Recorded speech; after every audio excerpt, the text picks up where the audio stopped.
something for me? Hello. Oh, Hello. Cheers. cheers. Cheers, guys. Chin, chin, chin, chin. Don't cheers at half. Jesus. All right, and with those cheerses, let's start the podcast. Ladies and gentlemen, welcome back to another episode of the Giro podcast. Well, let's face it, it's hotter than hell out there today. 40 degrees. Wildfires in the UK, which is pretty mad in Croydon, yeah. So hopefully everybody is safe through those. But what a bonkers couple of days.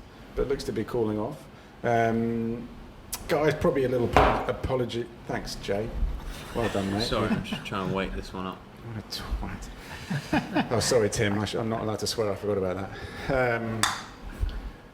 That's flat. All right. So probably an apologies needed. We know we have not been as regular as we would have hoped to have been with these podcasts. The truth is, we've just had so much going on here, and it's been difficult to get into a routine with it. But we do have plans to get it more regular once again with Danny, Jamie, and myself.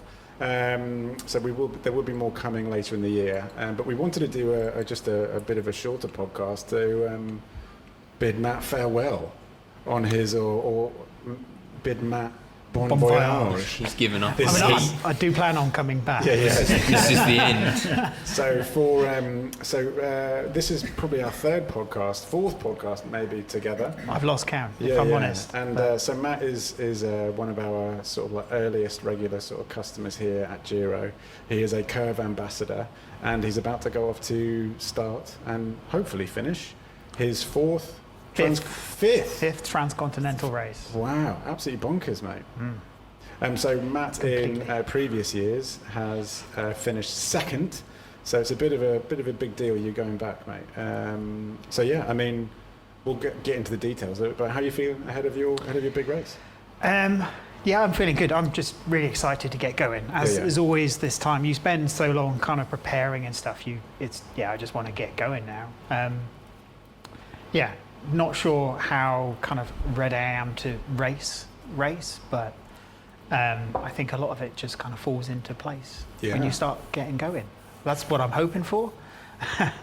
So for listeners who don't know what the TCR is, Matt, why don't you give a bit of a background as to the TCR and what it is, this race that you're doing? Sure. So the Transcontinental Race is the brainchild of Michael, ultra endurance adventurer.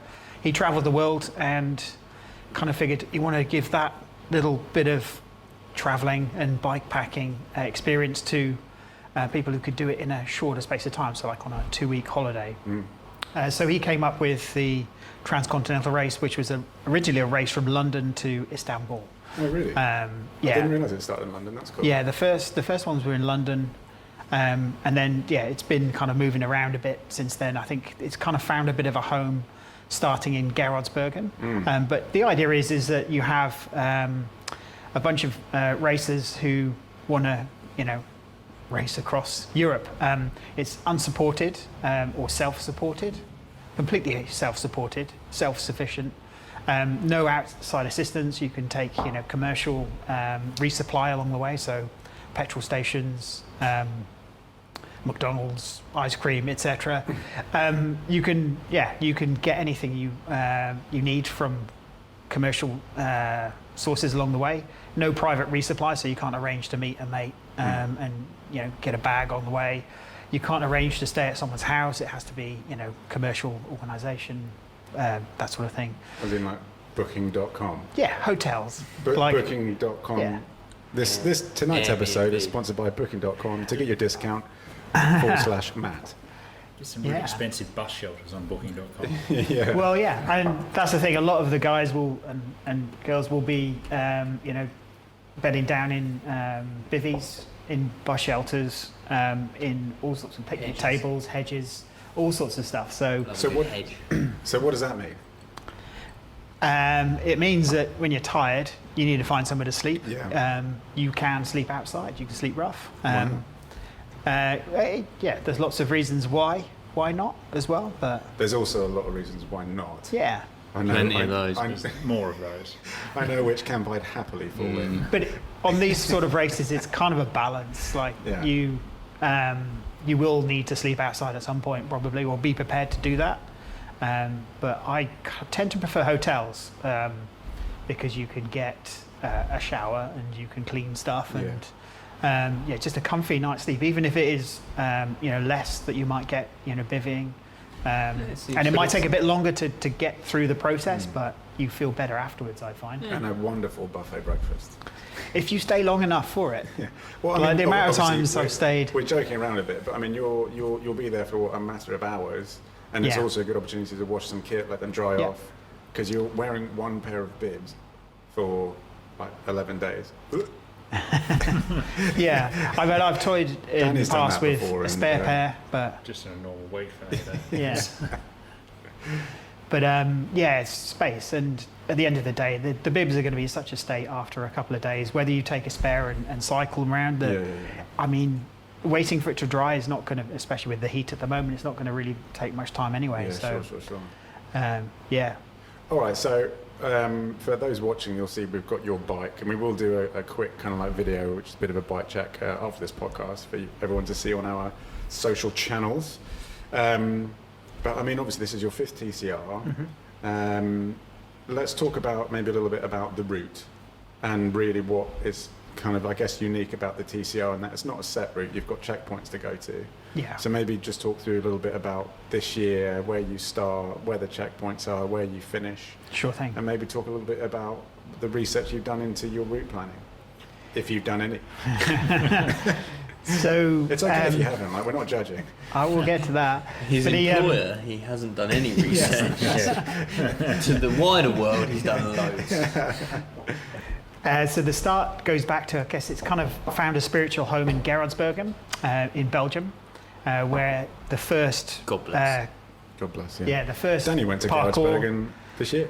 I did. You did. Danny Yeah. dropped up the Danny Gerardbergen this year got up the Yeah. Capel by Moor. Mache.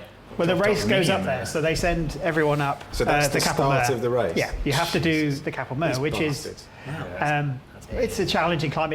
The idea is it spreads the field out, so you don't have everyone all together. I don't You think don't say. I don't think everyone's going to get to the top. I think people are going to like, I'd be pushing. are going to reach the chapel at the top and Things find go wrong. Jesus. Yeah, you never know.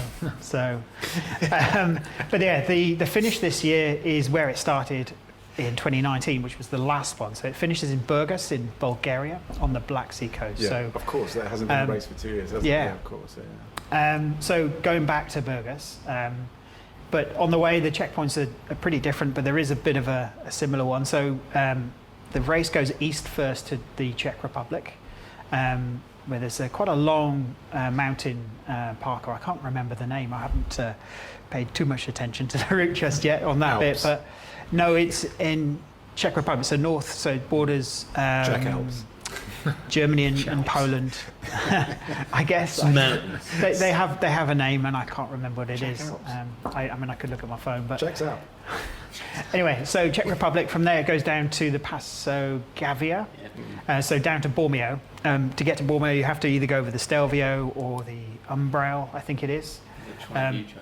I've gone for the Umbrail because it's not as high. Because it's not the Stelvio. Yeah. Yeah. Yeah, that makes sense. I mean, it's a bucket list, the Stelvio, and I could go I up know. and have a look at it at the top, but No It'd be tunnels. so tight. no, No you're tunnels not around? permitted. Oh. So legal tunnels, yes, but there are some that are dangerous that might be cut out. But, Illegal tunnels. Wow. yeah. Yeah, you wouldn't want to ride out of Monaco. And yeah, you have to follow the rules of the road, right? As a cyclist, you have to follow the local Oh, yeah, rules. of course.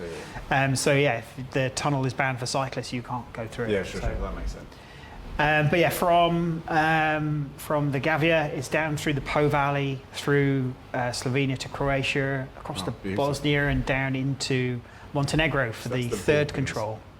Yeah, the Balkans. Wow. Sounds My nice favourite holiday. part. Yeah, Definitely it's a nice really holiday. nice. But yeah, Durmitor National Park is the same control as CP4 in TCR4. Last I did that one, that was very cloudy, very wet. Didn't see any of it, so I'm very happy to be going back. TCR4 In 2016. 2016. Okay. Yeah. Fine. And then from there, it goes up to Romania, and there's about 45 kilometres of mountain track. It's dirt road Wow. through the Transalpania, Wow. which looks really interesting. But if the weather's a bit funny, that it could be a mud bath. Yeah, sure. It's a pretty rough track. A lot of 4x4s go through it through the summer. I heard it was high altitude as well. Yeah, I mean, it So you'd be- starts at about You'd be suffering too. 1800. Yeah, for sure.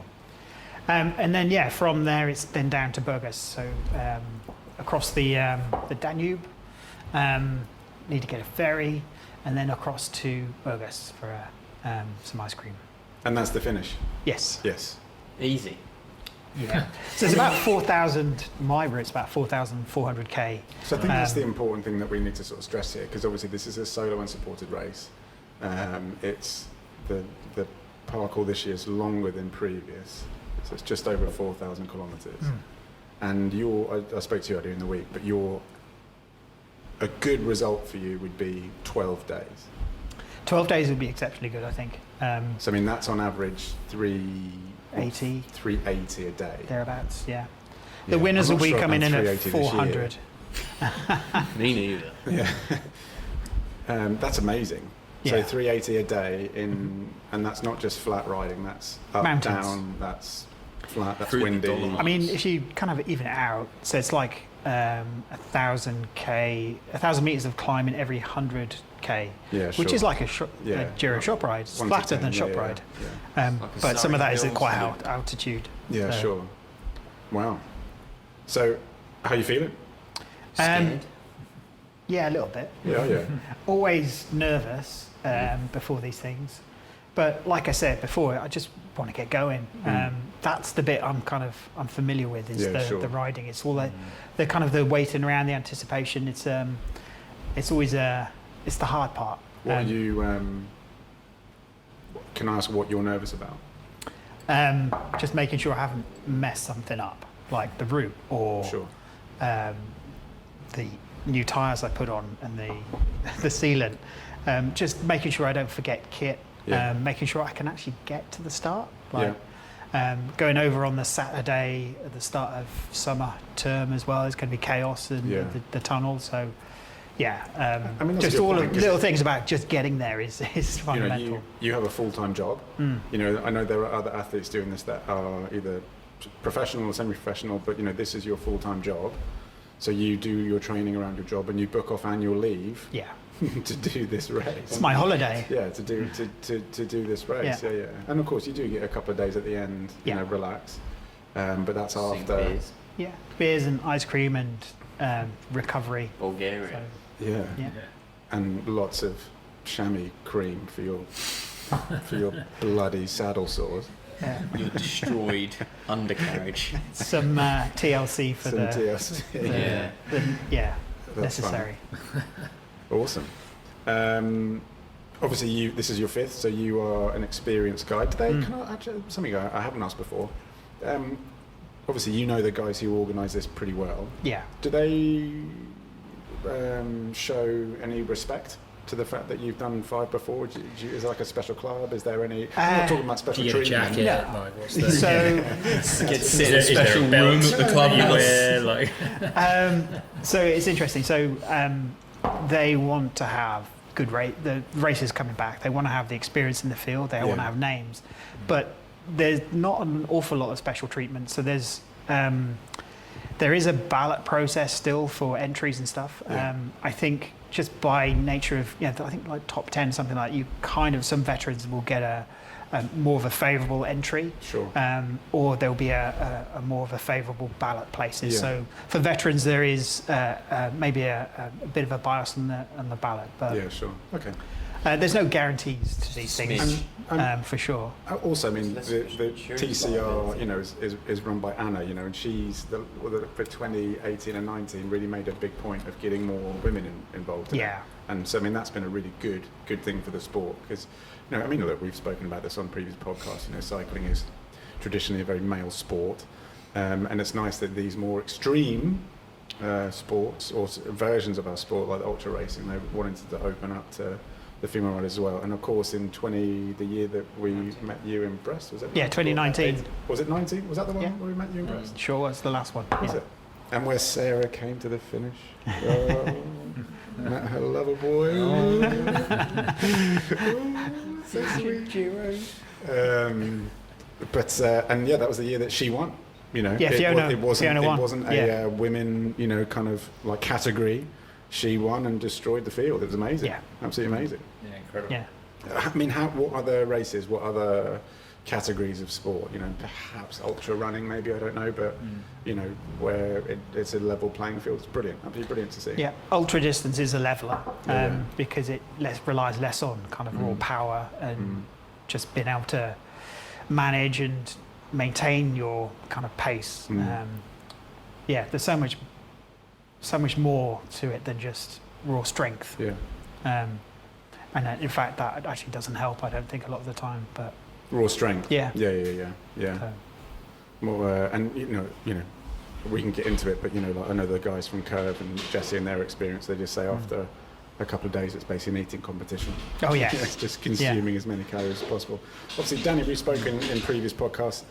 You've you know, through your coaching, you've trained ultra riders. Have you got any guys doing ultras this year or last year? Not or the this last year, few years? no, but yeah, a couple of years ago we had a guy, but I coached a guy doing a very different ultra. I guess it's such a sort of a growing sport, but he was doing a much shorter one, like a 24-hour one, not a 10-day one. Sprint. Yeah, Ultra. basically a sprint. Yeah. Yeah.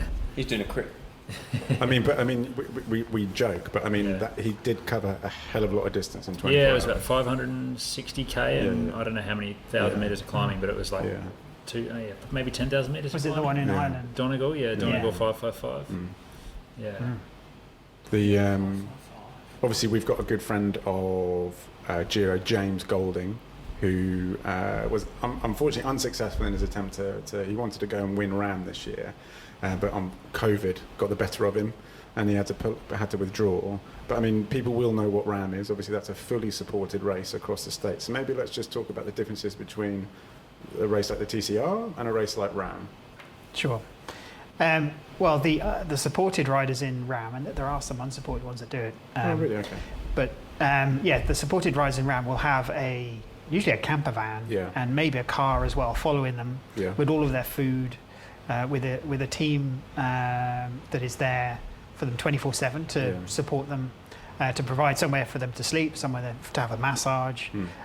Every need that they have, every water bottle they need is catered for. It's all planned out. And they're with them the whole way. Whereas on the TCR, you have to find everything yourself. So if you want water, you have to go look for it. You have to hunt graveyards, or if you're in rural France, or Bit grim. well, there's always a tap for flowers in a church. So that's, little things like that. Nice safety tip in the heat as well. Yeah. Stay safe, guys. Head to the local graveyard. See you down the mortuary.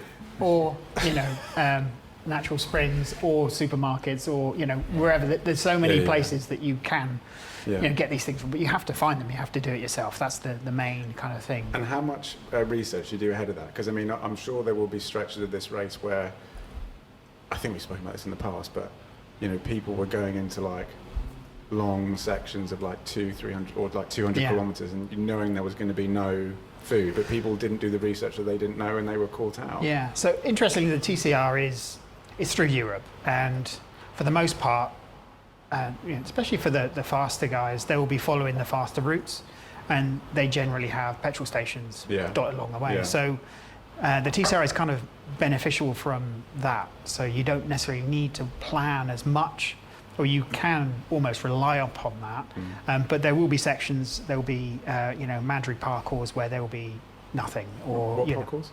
Parcours are... No, sorry, you said mandatory parcours? Mandatory. Oh, sorry, mandatory. I mumble a lot. Oh, yeah, fine. Apologies to all the listeners.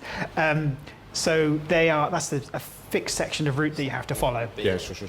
And I think in the Czech Republic there is it's like 100 and something K section. Okay. I mean, there is stuff along the way. I think the actual control is on the parkour, but you have to do the research to check where there might be gaps and stuff. But more importantly, you know where the McDonald's are going to be. Yes. Yes. Dunkin' But Donuts. it's funny though. I know where they are because I've been to them before on amazing. other races. Okay, cool. And yeah, little things like that, that's a good petrol station. Yeah. Or, And you but know I think the in staff. 2019 I detoured to Nis in Matt, there's like pictures of you Serbia on the because wall. There's like a Matt currency. Matt's back. there is one kind of part of Austria I think I've been through like 3 or 4 times because I know there's a great petrol station. The It's got manager's everything. lovely. Yeah. What makes a Really great cool. petrol station? Yeah, what does make a great petrol Well, station? first of all, you have to have a great selection of ice cream. Of course. A really can't- good petrol we can't stations talk have a about what- cafe. Sorry. I was going to say we can't talk about what's written on the toilet walls because Matt's girlfriend's here. We can't talk about that. Christ. There's some dark things written in there. I'm off to the top of Gerardbergen. Jamie found Jesus. Yeah.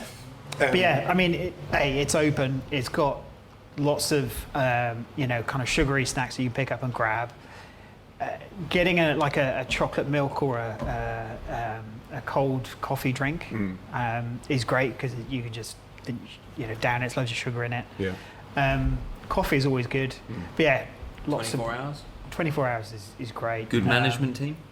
Yeah, I mean, Staff morale. self-service most of the time. Fair. You just as So long you as they're don't quick need at scanning. staff these days. No. Matt spent the last 3 months on Trustpilot. Scouring. Go through every cafe. But it's funny, I think, one thing I don't often think about or don't often mention is the security of stuff. So Yeah, when you put your of bike course, outside, yeah. you kind of want to go in and be sure that you can see it and stuff. Yeah. That's a really good toilet point. is good in a petrol station. Some good, clean facilities. Yeah. We jest Paper. about what's written on the walls, but, to get in there and have a good freshen up and, Well, I mean, Rhino on the Two-ply. when he did the Pan Celtic, the guys that he kind of connected with towards the end on the last sort of stages of it, the last night they slept in a disabled toilet because it was like awful weather, so they all just kind of like piled in there. So it can, work out. I put that on the Trustpilot review.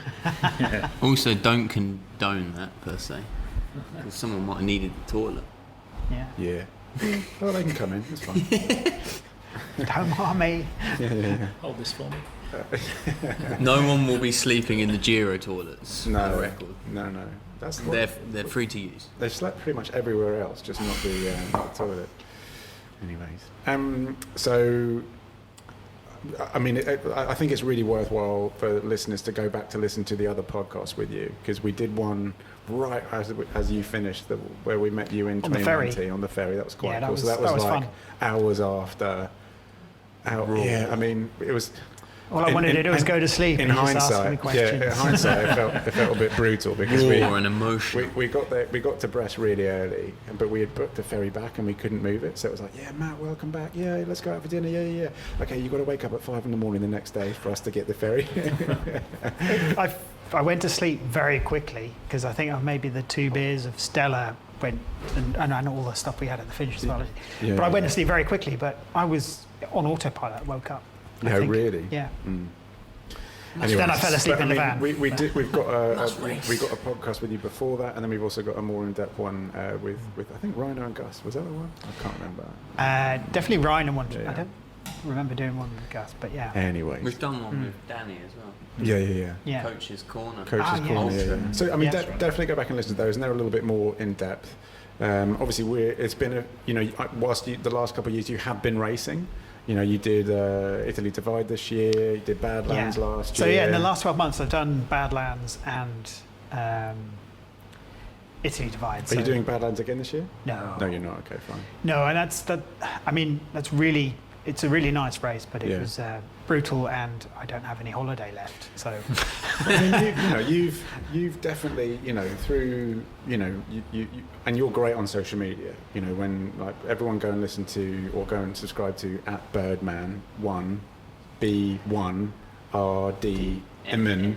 there's no vowels No apart vowels. from the one which is supposed to be an I. Very but anyway, trendy. Yeah. So, Gossip Girl. yeah, but yeah, go and follow because it's really even though you get into that kind of later stage of the race where obviously you're tired, you do kind of always make a point of sharing it. But I know that's inspired a lot of people. I mean, our friend Tom Duncan, He's doing Badlands this year, and that's like as a direct result of like following you. You know, he's got his Kev ready to go. Barn, who you just serviced his bike. You know, he's an old friend of mine. He's just finished Pan Celtic. You know, so there's a really, it's great to kind of see more people getting into this ultra environment. And it was, you know, they really pushed themselves. I mean, Barton was doing like, I think 300k a day. Was he? Wow. Yeah, he smashed it. I mean, towards the end, he was literally just, you know, in tears of you know, exhaustion. Glory. Yeah. But he did it. And I think that's the amazing thing, is that you push yourself beyond what you can do. I mean, I remember, you will hear this on previous podcasts, but I remember we were out on a ride back in 2014 or 2015, and you were like, oh, I've got a place for the TCR. I was like, what the hell's a TCR? You know, had no idea. And then, you know, you did it, and I think you came top 10 or like 11 or something. I was 12th, yeah, 12th, on the first one. And then, you know, it's been great to kind of follow your story. Obviously, you're now a Curve ambassador. Let's talk about your bike. Danny, you built this bike. Did indeed. Much to Matt's reluctance.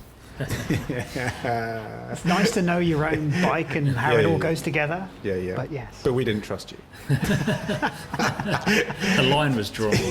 Yeah. But he's since taken it apart and re-put it back together. Yeah. Several times. Just on For purpose, peace of yeah. mind. So, I mean, let's talk through the differences between this bike and a normal road bike My bike. let's say sort of Jamie's sort of like road bike that he would ride on My commute. he would ride last year. That's like, yeah. Yeah. I ride it Jamie's about road bike 20 sits minutes. in the Giro workshop, for- not being ridden. for people who would ride on, you know, on a weekend and maybe take their cycling seriously, what's the difference between that type of bike and what you're riding now? Because it looks very similar, but there's obviously a lot of differences. I think the main difference is everything I've attached to it. Okay. Sure. So, you know, obviously I've got all of the bags, the bike packing bags. I've got the aero bars to have a nice separate Ski. position for more efficiency. Yeah. And yeah, just all of the kit I'm taking with me, because I need as much as I need to, get across Europe, have somewhere to sleep, have somewhere to have tools to repair and that sort of thing. So that's the most obvious difference, is it's just covered in stuff. Covered in stuff. Okay, so let's talk about the stuff you got covered in. So you've got aero bars, which are not so much for going faster as you would in like a time trial. It's to give you comfort, I'm guessing. So I think one of the biggest things with these is about being efficient. Efficient, yeah, sure. And so you don't necessarily use the aero bars to go faster, you use them to break less air. So you are more aerodynamic, but also you will, you know, save a bit of time that way, but you'll save energy, which is as important.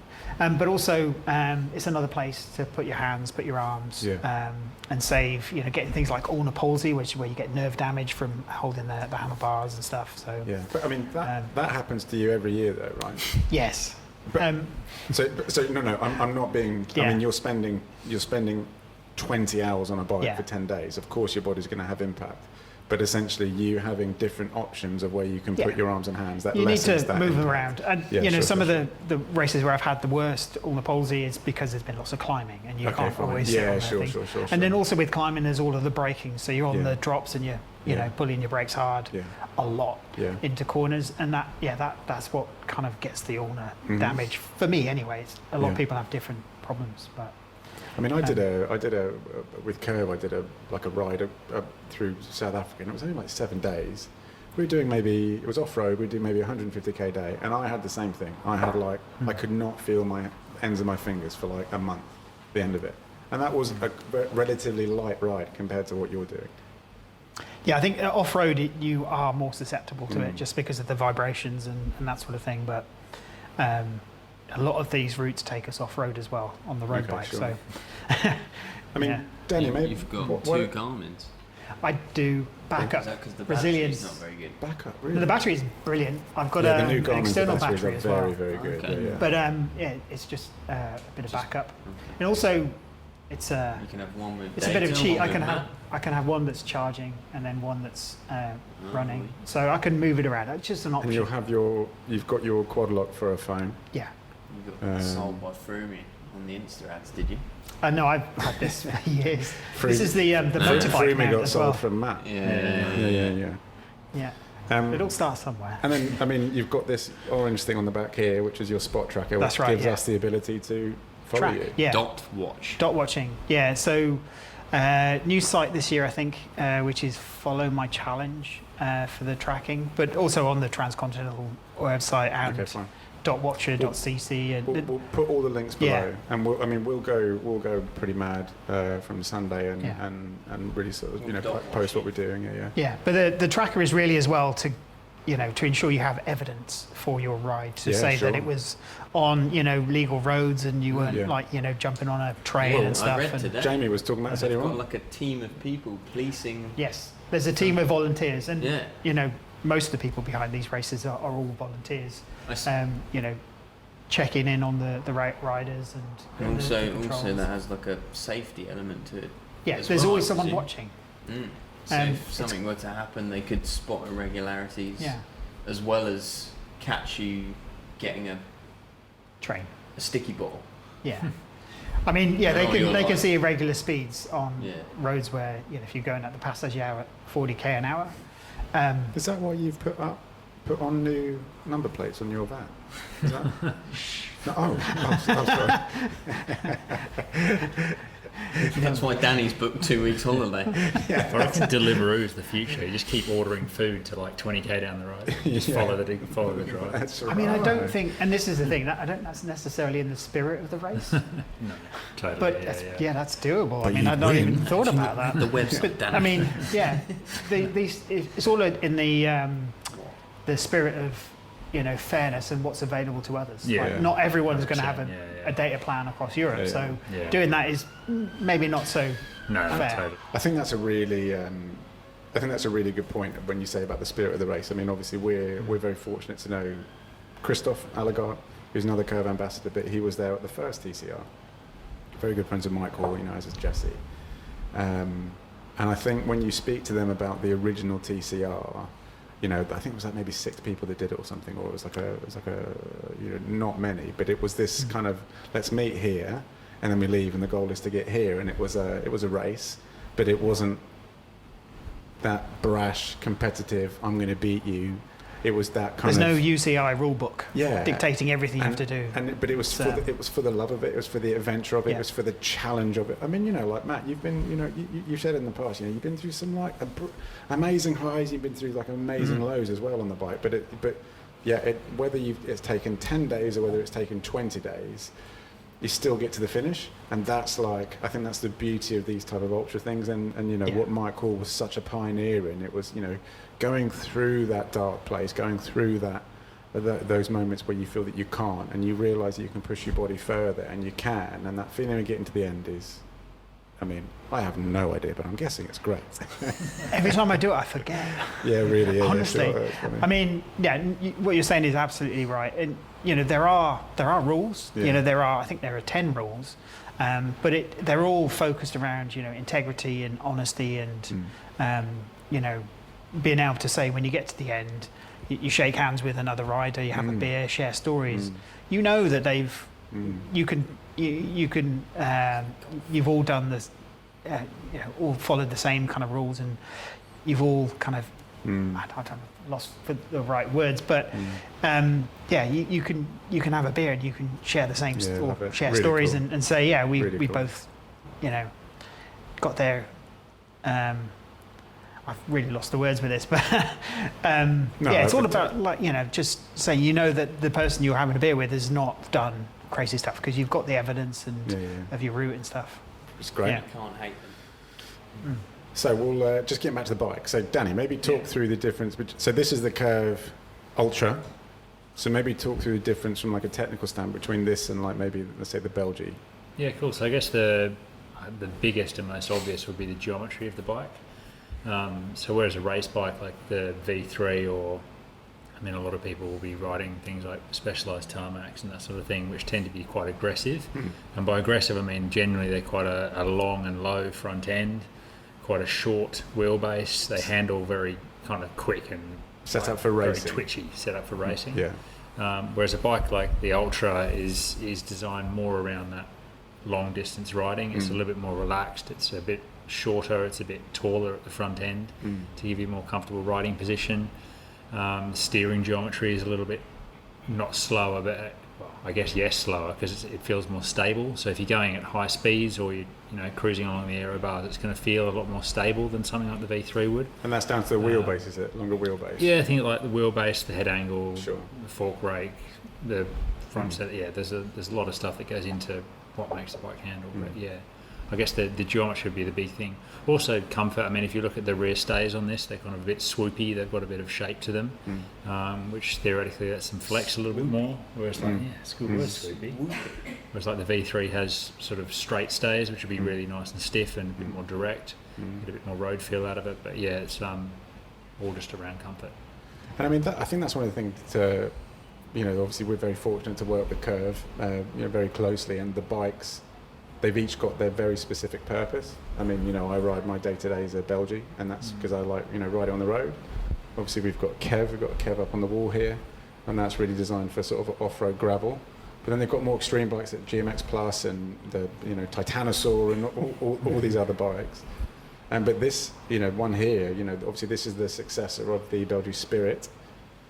And it is, I mean, you had the Spirit. Yeah. And obviously both the Spirit and this Ultra have been designed and really engineered to be bulletproof, long distance, and just chew up miles sort of like very, very quickly. I mean, maybe talk us through the different, and you had the prototype as well, and maybe talk us through the differences between the Spirit and this, and kind of like, how confident are you feeling on this going into your first Ultra on it?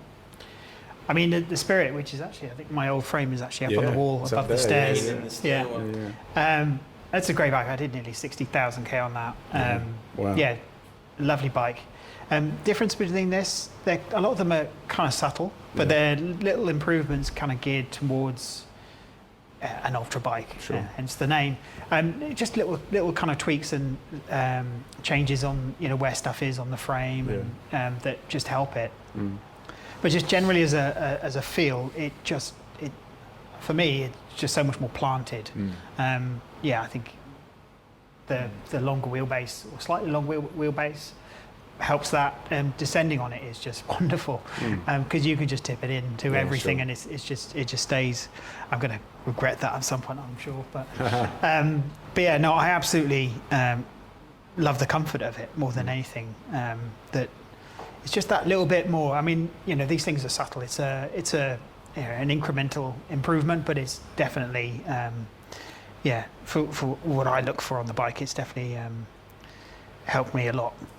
Cool. And the choice of tie frame, obviously that adds some compliance and comfort as well. So yeah, I mean, like if we're going back to the comparison with like a specialised race bike or something, you've got a titanium frame. I know just from riding a titanium road bike, it sort of levels out the surface quite a lot. It takes a lot of the noise out of the road, and I guess over 4,400 kilometres that compounds. Cannot recommend a titanium frame enough. Like especially for long distance. At the end of a day of doing 400k versus on a titanium versus a stiff carbon frame, you're just going to feel so much fresher. You'll recover faster because you've not been through the mill as much. Do it easier the next day. Yeah, and you then are fresher, quicker when you jump back on.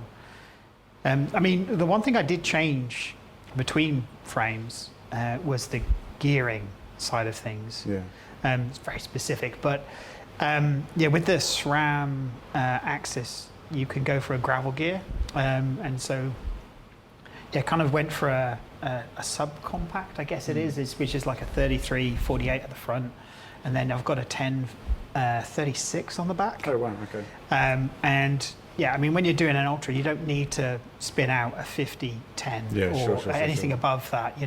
It's if you're going over 40k an hour on any bike, really it's a waste of watts to pedal. Sure. It's just inefficient. So on ultra distance, you don't need those big gears. So having more of a range and having more of a kind of a nice, easy kind of step through the gears at the back was, that makes a huge difference, I think. yeah, it's just very difficult to find the parts at the moment. But that's a whole nother podcast. Yeah, Danny, your thoughts? This RAM cassette, we've got some on order. They're coming in 2 years. Yeah. All right, Hey, look, didn't we'll, we talk about this last time we did? Yeah, probably. Yeah. Yeah. Yeah, A year ago. I think Hasn't we'll be- changed since. I So think sorry. we'll be talking about it next year as well. Anyways, look, we'll wrap things up there. Matt, cheers for coming in. We're going to film a quick little bit about the bike now, little sort of like kit check. Check it out on Reels. Yeah, check it out on Reels. Reels, baby. We're getting real hip with our Yeah. short video content. We should that get a the- TikTok account. that the algorithms go mental for. Anyways, Oh, we will put all the links for you, Matt, and how to follow you over the next couple of weeks. Obviously, today is, what day is it today? Tuesday. It's Tuesday. You will be racing Sunday. Yes, The podcast Sunday will be night. out Friday. Yeah, starts Sunday night, 10 o'clock So- European time, so that's 9 p.m. UK. God, these guys, honestly, 10 p.m. and the first thing you've got to do is Capel Muir. Honestly, That's rude. that chapel is going to be packed. So they line up the. I'm not sure they're going to do it actually because of the heat wave, but they traditionally line up with flaming torches, Oh, wow. and it's such a buzz. Maybe I they have to should say. just get buckets of ice this year. The Yeah. Gerardbergen, yeah, just go through get the fire hydrant kind of like spraying water over you. That'd be awesome. Cool. All right, Matt. Well, look, honestly, mate, we are excited, mate. Your 5th TCR. It's great to follow you. Looking forward luck. to Yeah, I'm seeing in you cap on the number other side. 5 as well You're in cap number 5. for my 5th TCR. wow. It's the same cap as I had in 2018. That's cool. nice. Yeah. TCR. So we've had very, very strict rules on how we can post about Matt, but TCR cap number 5 will be the hashtag. No, it's TCR number 8, cap 5. Oh, Christ. Yeah, you I'll send you the. clearly didn't We'll read share that the link. document, mate. Yeah, I'll need to reread that. I'll get my lawyers to check it over. Yeah, we should give it a check. Yeah. Anyway, cap number 5, and yeah, we'll set all the links for your follow the dot, and we'll look forward to hearing about it on your return. We'll do a bit of a welcome back, Matt thing. 5 a.m. podcast on the ferry. Yeah. Yeah, exactly. Done. Ferry from Bulgaria. It's Yeah. a long ferry. Yeah, yeah. We'll have plenty of time for I'll be podcasts. there, mate. Don't worry. Yeah. I'll be there. I should write a book. Actually, I'll be there. Sarah, I hear you're going out to the finish And start. and the start. which is cool. very, What are you very doing in exciting. between? Can you take Walking it. Stressing, Walking the route. Can you take our recording gear and do a podcast? Yeah, exactly. Yeah. All right, Matt. Look, bon courage, bon voyage, Have a beer on us. and yeah, Okay. and get round, mate. Yeah. That's all I want to do. Hey, look, but honestly, mate, it's an absolute honour to be just a part of your journey, mate. And yeah, to do 5 TCRs is I know you're very you're very humble, but that is a hell of an achievement, mate, Yeah. just to reach the start of number 5. Like, More there's than we'll ever do. very, very, very few people that would even think about it. So it's to kind of you be part of our crew and on Curve and part of the Giro family is awesome, mate. And yeah, just wish you all the best, pal. Thank you very much. See you on the other side. Here's to number 6. Now it's number 5, mate. No. Hashtag number 5. He's doing number 6. Wait. So he's count No, number no. 6. I'm Wait, getting. Hold on. No. I'm telling him that after the 5th, he will be doing a 6th. Okay, and will he have cat number 6 or 5 then? I don't know. That's not up to me. So I don't that depends control on it. where I finish. No. And this No, is he's the doing when I number want to do 6. that. He's doing number 6. All right. Okay, goodbye.